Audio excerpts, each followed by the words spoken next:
कांग्रेस आज से 3 दिनों तक दिल्ली में सहयोगी दलों के साथ मंथन करने वाली है। लोकसभा चुनाव में सीट साझा करने को लेकर यह वार्ता होगी। बात तो शुरू हो रही है, लेकिन यह आसान नहीं है। हम आपको एक एक करके राज्य के बारे में सिलसिलेवार तरीके से बताएंगे। पहले आपको दिखाते हैं किन राज्यों में पेच फंसा हुआ है। वैसे तो हर जगह फंसा हुआ है, लेकिन सबसे ज्यादा कहां है और लोकसभा में आज दोनों पक्षों की ताकत क्या है, चलिए नजर डालते हैं। शुरुआत करते हैं पश्चिम बंगाल से। यहां तो और रार तकरार है।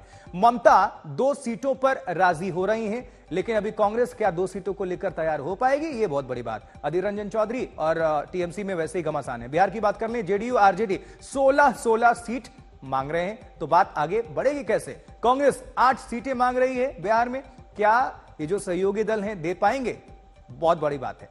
बिहार में प्रदेश संगठन दबाव बना रहा है सीटों को लेकर। महाराष्ट्र में उद्धव की 23 सीट पर दावेदारी और कांग्रेस पहले से खफा चल रही है, तो अभी तो बहुत अगर मगर की गुंजाइश है। आगे आने वाले वक्त में देखिए अभी कैसे चीजें होती हैं। उत्तर प्रदेश एसपी ज्यादा सीटें मांगेंगी, जाहिर सी बात है। अखिलेश यादव पीछे अभी नहीं हटेंगे और कांग्रेस हाल फिलहाल जिस तरह से ताकत कमजोर हुई है, बढ़े तो नहीं है। दिल्ली पंजाब आम आदमी पार्टी के साथ खींचतान। पंजाब में जो स्टेट के लीडर हैं वो कह रहे हैं कि गठबंधन में चुनाव भी न लड़े। इस तरह से जानकारियां भी सामने आ रही हैं। दिल्ली पंजाब में राह बेहद ही मुश्किल है। दिल्ली में हो सकता है बात बन भी जाए 2 सीटों को लेकर, लेकिन पंजाब में किस तरह से आप रास्ता तैयार करेंगे ये देखने वाली बात होगी। और आम आदमी पार्टी की भी अभी दावेदारी है। अब लोकसभा में किसकी कितनी ताकत है ये देख लीजिए। एनडीए 323 सीटें मौजूद हैं, इसीलिए इनकी ताकत बहुत बड़ी है। इंडिया गठबंधन के पास टोटल अगर संख्या जोड़ लेते हैं तो कितनी है संख्या है, मात्र 142, यानी आधे से भी बहुत ज्यादा कम। बात कैसे बनेगी।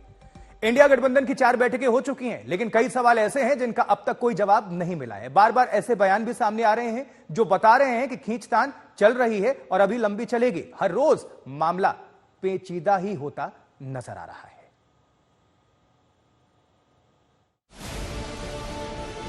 इंडिया गठबंधन के कुनबे में पूरी 19 पार्टियां जुट तो गई, 4 बैठकें भी हो गई, लेकिन अब तक 4 दिन चले 2.5 कोस वाली बात हो रही। कभी यूपी में खींचतान नजर आती है तो कभी पश्चिम बंगाल में। ना चेहरा तय हो पाया है ना मुद्दे। 4 बैठकों में बड़ा मंथन तो हो गया, लेकिन अब तक कोई ठोस बात तय नहीं हो पाई। पिछली बैठक में तय हुआ था कि 31 दिसंबर तक सीट शेयरिंग पर आखिरी फैसला हो जाएगा, लेकिन नए साल के आज 7 दिन गुजर चुके हैं, लेकिन इंडिया गठबंधन में सीटों पर कोई फैसला नहीं हो पाया है। और आखिरकार इंडिया घटक दलों के बीच 2024 के चुनाव को लेकर के सीट शेयरिंग पर चर्चा शुरू हो गई है, लेकिन ये राह इतनी आसान नहीं है और राह में अड़चने बहुत हैं। सवाल ये उठता है कि आखिर राष्ट्रीय स्तर पर गठबंधन की रूपरेखा क्या होगी। जहां राज्य की इकाई, वहां के कार्यकर्ता, वहां का नेतृत्व एक दूसरे के साथ खड़े नहीं है, तो क्या राष्ट्रीय स्तर पर मात्र गठबंधन होने से क्या एक दूसरे के वोटर एक दूसरे को वोट देंगे। लोकसभा में 136 सीट और राज्यसभा में 90 सीटों का दम रखने वाला इंडिया गठबंधन लगातार मतभेद निकलकर वहां से सामने आ रहे हैं। बड़े नेता चुप्पी साधे हुए हैं, लेकिन दूसरी पार्टी के नेताओं में सीट को लेकर खुला घमासान दिख रहा है। खुलकर बयानबाजी हो रही है। इंडिया गठबंधन की कई चुनौतियां हैं, जैसे कौन गठबंधन का संयोजक होगा, पीएम पद का कैंडिडेट कौन होगा, किसी एक चेहरे को आगे रखने की बारी आई तो वो कौन होगा, विवाद वाले राज्यों में एक राय कैसे बनेगी, विवाद वाले राज्यों में सीट शेयरिंग कैसे होगी, कांग्रेस के ज्यादा सीटों के दबाव को क्षेत्रीय दल कैसे लेंगे, कांग्रेस क्षेत्रीय पार्टियों से ज्यादा सीटें कैसे हासिल करेगी।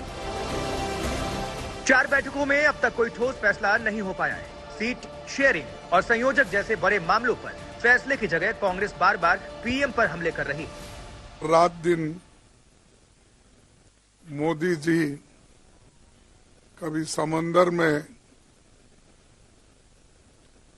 वहां पर जाके या स्विमिंग करने का दिखाते हैं फोटो सेशन, कभी अभी कंस्ट्रक्शन हो रहा है मंदिरों का, वहां पर जाके वहां फोटो निकाल लेते हैं। इंडिया गठबंधन के दल आपस में उलझे हुए हैं। ऐसी हालत में बीजेपी इंडिया गठबंधन की चुनौती को गंभीरता से नहीं ले रही। आज से कांग्रेस सीट शेयरिंग को लेकर 3 दिनों तक सहयोगियों से बात करेगी। आज बिहार के नेताओं की बारी है। पहले आरजेडी नेता कांग्रेस की नेशनल अलायंस कमेटी से मिलेंगे। बात शुरू हुई है, लेकिन राह आसान नहीं है। ब्यूरो रिपोर्ट आज तक।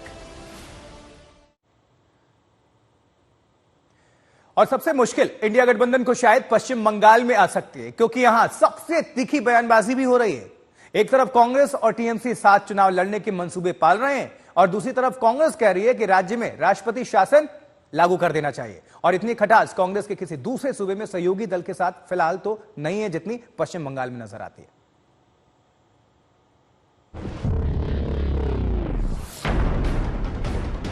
हम लोग तो भूख मांगने नहीं गए, ये ममता बनर्जी खुद कह रहे हैं कि हम गठबंधन करके चुनाव लड़ेंगे। अधीर रंजन चौधरी वो एक एजेंट है भाजपा का।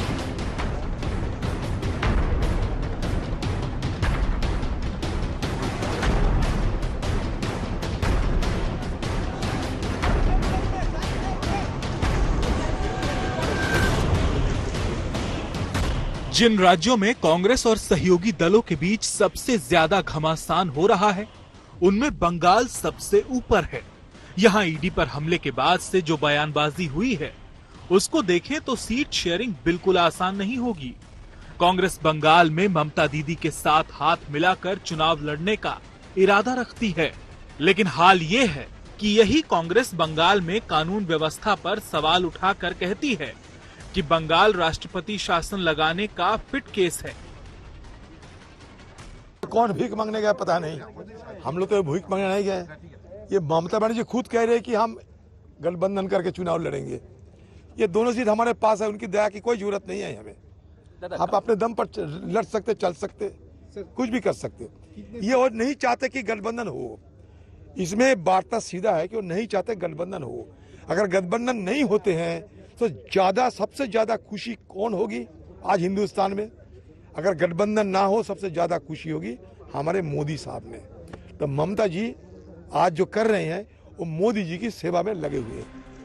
जो बयान बीजेपी ममता सरकार को लेकर दे रही है, कमोबेश वैसे ही कांग्रेस बोल रही है, और टीएमसी भी कांग्रेस को निशाना बनाने में कोई कसर नहीं छोड़ रही। कुणाल घोष अधीर रंजन को बीजेपी का एजेंट करार दे रहे हैं। देखिए, अधीर रंजन चौधरी वो एक एजेंट है भाजपा का।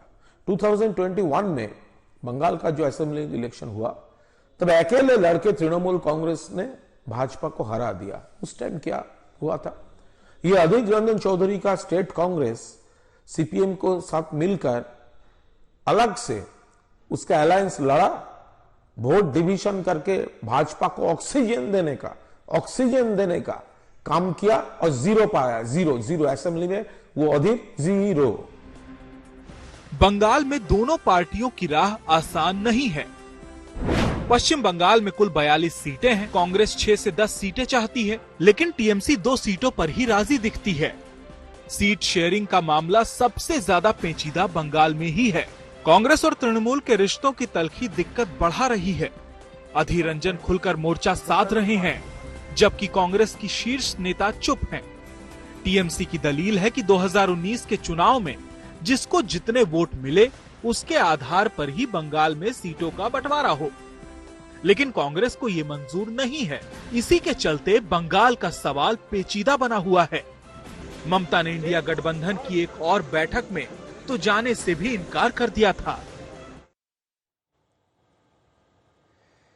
चलिए राहुल गौतम का रुख करेंगे, हमारे साथ हमारे संवाददाता जुड़े हुए। राहुल, बड़ी बात तो ये है कि गठबंधन की बात तो हो रही है, लेकिन सीट अभी कुछ भी फाइनलाइज है नहीं। ममता कह रही है कि 2 सीट देंगे, कांग्रेस राजी होगी क्या? और अधीर रंजन कह रहे हैं हम तो भीख मांगने थोड़ी ना गए थे। तो ये बात तकरार है, बात कैसे बनेगी?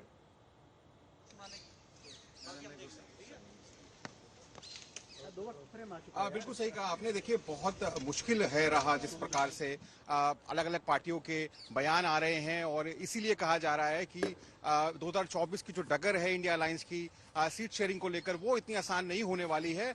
मैं एक अपडेट दे दूं दर्शकों को कि मैं मौजूद हूं मुकुल वासनिक के घर के बाहर, और यहां पर थोड़ी देर पहले अशोक गहलोत पहुंचे हैं, पूर्व मुख्यमंत्री राजस्थान के, और वो नेशनल कमेटी जो बनाई गई है अलायंस को लेकर उसके मेंबर हैं। कहा जा रहा है कि थोड़ी ही देर में ऑफिशियली कांग्रेस पार्टी बिहार में सीट शेयरिंग को लेकर चर्चा शुरू करेगी। मनोज झा को अधिकृत किया गया है आरजेडी की तरफ से, और सबसे पहले जो चर्चा होगी वो आरजेडी से होगी। 8 सीटें मांग रही है कांग्रेस पार्टी बिहार के अंदर। मात्र 1 लोकसभा सांसद है कांग्रेस पार्टी के पास, मोहम्मद जावेद किशनगंज से आते हैं।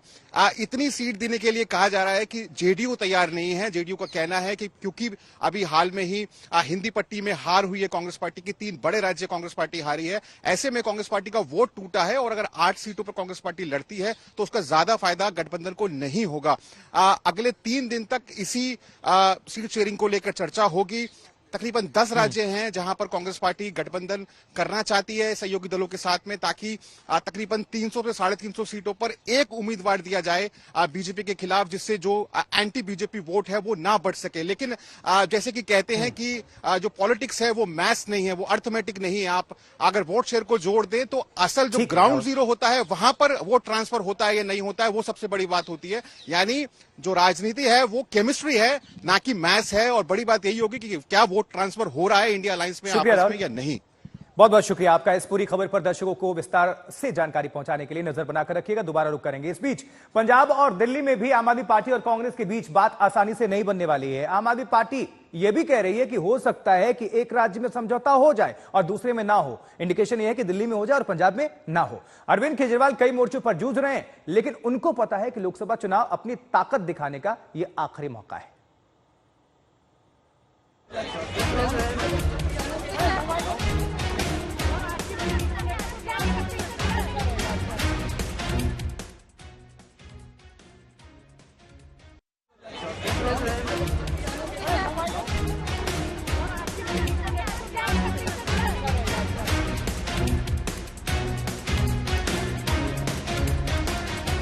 इंडिया गठबंधन के सहयोगी दलों के साथ आज कांग्रेस सीटों को लेकर बातचीत शुरू कर रही है, लेकिन देश की राजधानी दिल्ली में ही उसका आम आदमी पार्टी के साथ तालमेल नहीं बैठ पा रहा है। आम आदमी पार्टी के पास पंजाब भी है। कुल सीटों की तादाद पंजाब में 10 और दिल्ली में 7 यानी 17 है। दोनों राज्यों में आम आदमी पार्टी का खासा असर है और यह कोई राज की बात नहीं है कि आम आदमी पार्टी ने दोनों ही राज्यों में कांग्रेस का सफाया कर दिया है। कांग्रेस को अब तक ये बात खटक भी रही है और दिल्ली के स्तर पर जो नरमी हो, लेकिन इन दोनों राज्यों के राज्य स्तर के नेता आम आदमी पार्टी को पचा नहीं पा रहे हैं। दिल्ली में सहमति बन भी सकती है और हो सकता है कि आम आदमी पार्टी कांग्रेस को 2 या 3 सीटें देने पर राजी हो जाए, लेकिन पंगा पंजाब में है। पंजाब में तो कांग्रेस के राज्य के नेता नहीं चाहते कि आपके साथ कोई गठबंधन भी हो। उधर विधानसभा चुनाव जीतने के बाद आपकी कोशिश है कि पंजाब की लोकसभा सीटों में भी ज्यादा पर वही लड़े। और आखिरकार इंडिया घटक दलों के बीच 2024 के चुनाव को लेकर के सीट शेयरिंग पर चर्चा शुरू हो गई है, लेकिन ये राह इतनी आसान नहीं है और राह में अड़चने बहुत हैं। यानी उन दलों के बीच जहां राज्यों में तालमेल नहीं है, उन्हें राष्ट्रीय स्तर पर एक लाना। मसलन दिल्ली और पंजाब, जहां कांग्रेस और आम आदमी पार्टी एक दूसरे की धुर विरोधी हैं। दोनों ही राज्यों में उनकी राज्यों की इकाई ने एक दूसरे का साथ देने या साथ जाने से इनकार कर दिया है। जहां दिल्ली में दिल्ली कांग्रेस आम आदमी पार्टी पर लगातार हमलावर रही है, तो वहीं पंजाब में इस समय मुख्य विपक्ष बनी कांग्रेस हर मुद्दे पर आम आदमी पार्टी को, अरविंद केजरीवाल को और उसके पूरे नेतृत्व पर सवाल खड़े कर रही है। खटास इतनी ज्यादा है कि आम आदमी पार्टी कह रही है कि हो सकता है कि किसी एक राज्य में कांग्रेस और आम आदमी पार्टी अलग अलग लड़े। हर पार्टी अपनी तैयारी करती है। दिल्ली के अंदर अगर कोई सब तैयारी कर रहे हैं और अलायंस हो जाती है तो उस तैयारी का फायदा अलायंस पार्टनर को मिलेगा, उसमें क्या दिक्कत है। जब अलायंस की बात होगी तो मामलों को सुलझा लिया जाएगा। अगर सुलझ जाएगा तो अलायंस में लड़ेंगे, अगर नहीं सुलझ पाएगा तो कोई हो सकता है किसी एक राज्य में अलग अलग लड़े, हो सकता है किसी एक राज्य में साथ में लड़े, इसमें तो कोई दिक्कत नहीं है। यानी पंजाब और दिल्ली में भी गठबंधन का मामला फंसा हुआ है। आशुतोष मिश्रा, आज तक। राह बहुत डगर है। पंजाब और दिल्ली में आम आदमी पार्टी और कांग्रेस के बीच बात आसानी से नहीं बनेगी। आम आदमी पार्टी तो यह भी कह रही है कि हो सकता है कि एक राज्य में समझौता हो जाए और दूसरे में ना हो, जैसा कि आपको बता रहे हैं। और केजरीवाल कई मोर्चों पर जूझ रहे हैं, लेकिन उनको पता है कि लोकसभा चुनाव अपनी ताकत दिखाने का आखिरी मौका है और यह राह बहुत आसान नहीं होने जा रही है। एक ओवरऑल आपको हम रिपोर्ट दिखाते हैं जो हमने तैयार की आपके लिए।